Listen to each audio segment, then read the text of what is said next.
Well, good evening. This is January 18th of the year 2022. It's our first day of class officially. I sent out a notice or two about a face-to-face meeting, but I also told you uh, it's voluntary whether you attend a face-to-face meeting or not. Sometimes it's a conflict with your work or your family life. Other times you just don't feel the need to do it.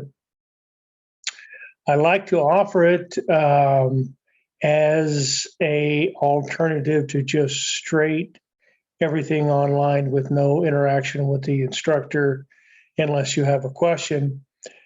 Um, but it's up to you. You signed up for a online class, which does not require any kind of live broadcasting or evening listening or watching a recorded broadcast. The other thing I'd like to make clear, if this is a fairly large class, it's full for an online class, which is 25, and if just one of you wants to have the opportunity to refer to a lecture on the current content for each week. This is an 8-week format, as you know. It's a mini mester.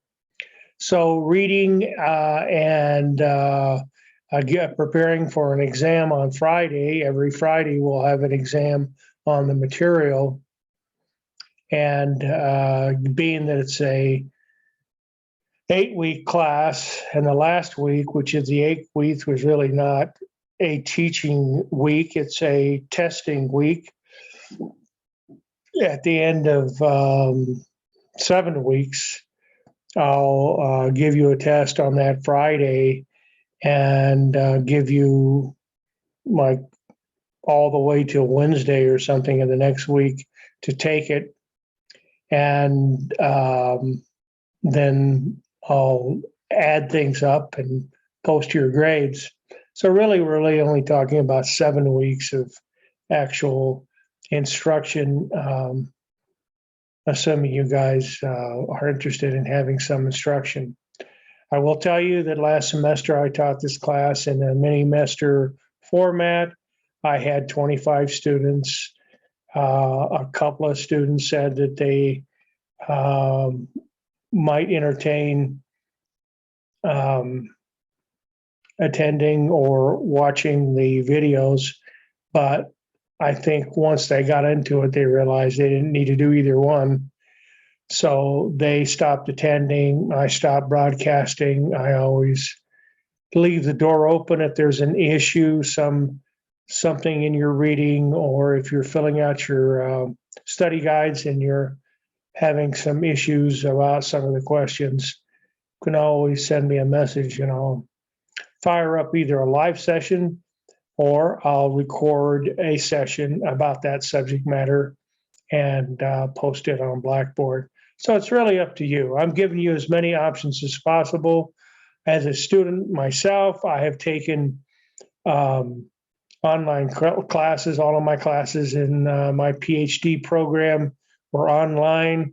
I didn't like it, but I did it anyway. And that may be you. And as I say, last semester, fall, second semester, mini-mester, everybody made an A or a B in the class. So obviously they didn't need me cluttering their mind up with what they were reading and answering on the study guides. Study guides are for you. The questions for the test come off the study guides.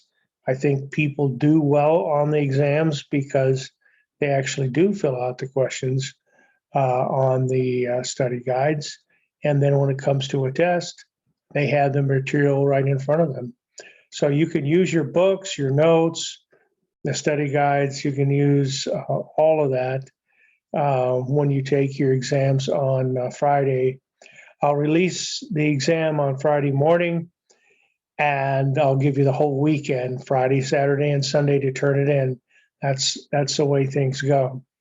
Now, let's talk about what is on Blackboard. Blackboard is very important for you to keep up to date, keep in tune with what's going on. I do send out messages frequently on Blackboard, divided by week. Week 1, week 2 are a lot of items to look at. There are study guides, as I mentioned, which are all questions. It depends on which mod we're talking about, but usually maybe 50, 60 questions on a mod, and you may have 4 mods or 3 mods for a week. You can look at the schedule and see what's on there. I've got to rebuild some of the weeks, including week 1, because some of it got erased coming over from last semester into this semester, but that's not a problem. I'll resolve that issue quickly, and you'll be on your way. Also on the Blackboard are videos which further explain what you're reading. A lot of these videos will answer the study guide questions directly, because I choose these videos pretty carefully. And sometimes there's a article pertaining to a particular issue. I don't know, unlike a face-to-face class, I don't have the opportunity to sit in class and ask you what your major is and what your interests are. I know from having taught for years and years that most people who take Introduction to Psychology are not psychology majors. They're not particularly interested in the subject. The only reason they're taking it is because it's a requirement for virtually every degree plan that we have at EPCC. And there's some reasons for that. You may not agree with it, or you may not understand it, but basically in a liberal arts curriculum, and this is the same across the United States, whether it's Harvard or Oxford or Stanford or whatever big school you think is important and well respected. This book by David Myers is the most frequently used psychology book in the United States. I've taught at about 10 different universities. Every one of them uses some sort of David Myers books. He puts them in different formats. The format we use is the one in modules. The book itself is on Blackboard. You don't have to buy it. It's digitally available to you on Blackboard as you look at your dashboard over to the left, where all the black stripe is with all the categories. You'll see a category called your textbook, and that is your book. So you don't have to buy a book if you don't want to. So that book, in some form, whether it's modules or chapters, is used at all the prestigious universities in the United States. So David Myers is well paid, but he's worth it. He does write well in his books. It makes a lot of sense. And the way he covers topics is pretty much unparalleled. Nobody matches his work. So you should like his books. Mods, if you haven't looked at them, are not very long. Mods, 5, 6, 7 pages.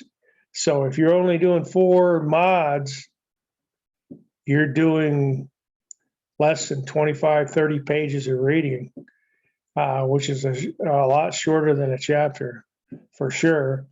So quick reading.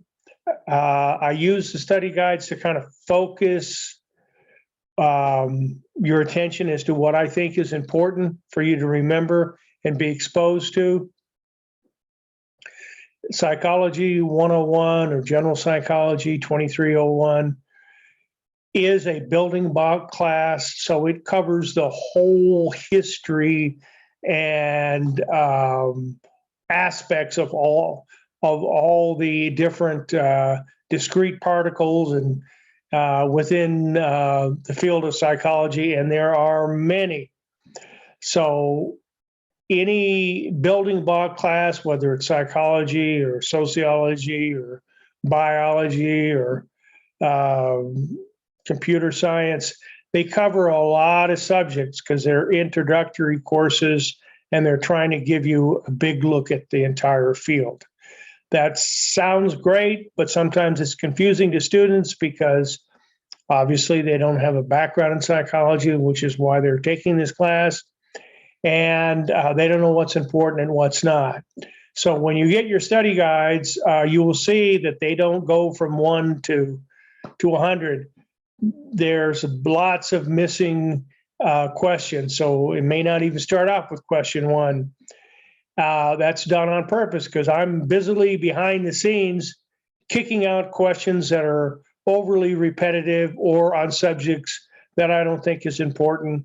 And since we have a little bit limited amount of time and ability to get through this 16-week class in 8 weeks, I cut things out. I do it in the 16-week classes as well, so you're not really missing anything that you would have received if you attended a 16-week class. So you'll get the same class, it's just condensed. It's like a summer school class. Summer school, we do the same thing in 5 weeks. So in a mini semester, we do it in 8 weeks. So, well, like I said, officially 7 weeks, because 8 weeks, I'm not doing any instruction and you're not having to do any reading. The final will not be a cumulative final. It'll be over the mods that we just went over. So it's not a review of all the mods you've had the entire class. There is no midterm. Like I say, you have an exam every Friday. So that's how grades are handled. There's not any extra credit. There are some things on Blackboard which go into detail on certain issues. You don't have to review that stuff. You don't have to review any of the stuff that's posted on Blackboard.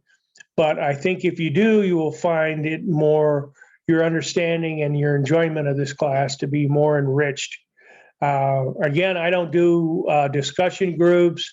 I don't require that. It's basically you and the work that's set in front of you. You guys will figure out this week whether you want me to lecture on the subjects that you'll be tested on or not. And that is totally up to you. This is the only class that I'm teaching this semester. I have another class coming up at the end of February, which is from a different school.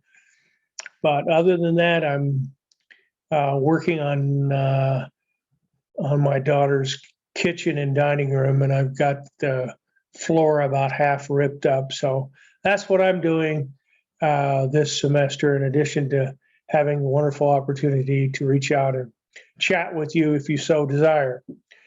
So the first classes or mods in this first week are the beginning ones, 1, 2, 3, 4, and 6. I skipped mod 5, and I'll be posting more information because, as I said, some of it didn't cross over from last semester. But I'll work that out later tonight and maybe in the morning. But there's enough for you to get started in reading. I have a section in the drop down on the dashboard called News You Could Use. These are all articles or maybe short vids that I have picked up and post for topical understanding and conversation just to make you dangerous as a beginning psychology studier. And again, that's totally voluntary on your part. If you think you can look at the list of titles, and if you think something looks interesting, then you can watch the video or read a short article. So that's the way I handle it. There are some people every semester.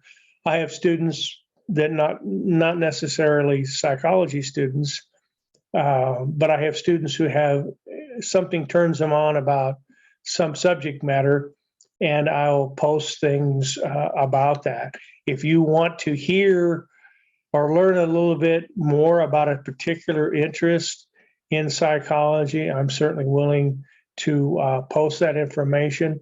I'm also willing to meet with you online like we would be if you were a live student here. Let me see if anybody's here. Nope, just me. So if you want a live session between you and I, we can do that. That way we can have a didactic conversation. You can ask questions. You can really ask whatever you want. Doesn't specifically have to do with information on the in this week's particular subjects that we're covering in the mods or test questions. Might be something you're just interested in. So I'll do my best to be available to you. You can see by the syllabus that the easiest way to get a hold of me is not through the school and definitely not through Blackboard. The school's mail system is so corrupted with all sorts of stupid stuff. Has nothing to do with academics. Somebody's, has some cats to get rid of, or, unfortunately somebody's relative that used to work at EPCC back in 1960 died, and they want to let you know about there's a rosary on Friday. That's great, but it really doesn't belong in an email that's supposed to be academically driven. But this institution doesn't separate like the Cheesema email and then the work-related email. They throw them all together, so it's not very efficient. I want students to be able to contact me and get a quick response. That's what I want. So I created this DA Neal, NEALDOC at gmail.com, which is my email address strictly for educational purposes. And since I'm only teaching one class, that means you. So I also include my telephone number, which is 915-691-4300. You can text me a message. If it's real important, you can call me. Just be aware I'm ripping up floors and I may not hear the phone ring at the time, but I'll get back to you. And you never know when I'll send you a message, because I don't sleep particularly well. So a lot of times I'm up in the middle of the night reading emails. So I want to be receptive. It's nothing worse than having a question that you have for your professor and you can't get a hold of them. And even if you just send them a message, you never have any idea when they're going to get it and respond to it. I try to be super responsive, because this is not a face-to-face class. So don't be intimidated about using either the email directly or the text mail on my telephone, because I do obviously have to check the phone and I do check the email. I rarely check the email on Blackboard. That's a horrible way to get to me. And the email through epcc.edu is horrible too because of all the aforementioned. There's a stool not working over in the ASC on third floor. It's like, come on, guys, we don't need to know that unless we're working in that building. But that's the kind of stuff that plugs up the email system in our system. I'm sure you guys on your side get the same thing, get all sorts of announcements about student. You should listen to the ones that are telling you you can get money, COVID money, for attending class, which you can. So those messages, hey, read those because that means money. But you're going to have to wade through a bunch of garbage until you get to some worthy emails. When I send emails to you individually, it'll be at the email address that you listed at the school, because that is on Blackboard. If you want me to send an email to you at some other address, I will. It's not a problem. So, all right. I had thought that maybe Tuesday and Thursday at 1 o'clock might be a good time. One of your fellow students, Michelle, checked in earlier today and said maybe in the evening would be a good time to meet. I'm open to any suggestions. I'm here in my daughter's house and she's not here. No one's here, not even the cats, which really bugged me because I would prefer to have the cats, but I don't have my cat and I don't have her cats. So I'm just here by myself. So I am willing to entertain calls and messages when you want to. Again, the first week, of course, is like any other class you've taken. It's building blocks, talking about the history, talking about who some of the more famous people were. Sitting on my shoulders, keeping eye on me is Sigmund Freud, who was a psychiatrist and probably the best known person in psychology. If you've heard of anybody in psychology, it's probably Sigmund Freud. He was a physician. He has and still continues to have a tremendous impact on the field of psychology. Obviously, he was not a psychologist. He really wasn't even a psychiatrist because they didn't have psychiatry back then. And thank you, Leslie, for checking in, but she's gone, come and gone. So I guess you can watch this at a different time. And then, of course, we have the girlfriend calling from out of the country because she doesn't know that I'm teaching at 6 o'clock. So anyway, what can I say? We got history. We've got some of the major theories. We've also got the brain. There's a mod on brain issues. I have some diagrams that are posted, and you will definitely have some questions on your test on Friday that has to do with how neurons work, what are the parts of neurons, those issues. So I'm thinking of other things. That's pretty much the direction we're going. And then, of course, we'll have an exam. You'll have the whole weekend to take it, and then you'll be looking at week 2 readings and study guides. So I can do a review before the exam if you want. We can do the review on Thursday night. We can do the review Friday morning, or really, we can do the review Friday night if people want to take the time to do it, so they'll be ready to take the exam sometime in Saturday. Depends on your schedule.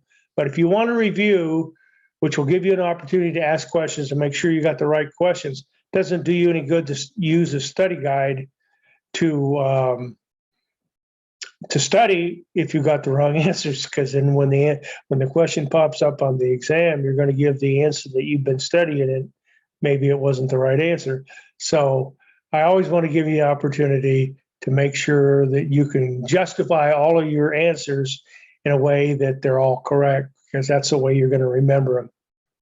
So since I don't have anybody here live, there's no questions to be asked.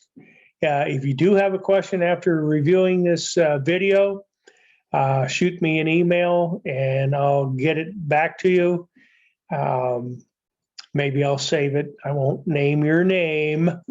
Maybe I'll save it for a review session or something so that somebody can benefit from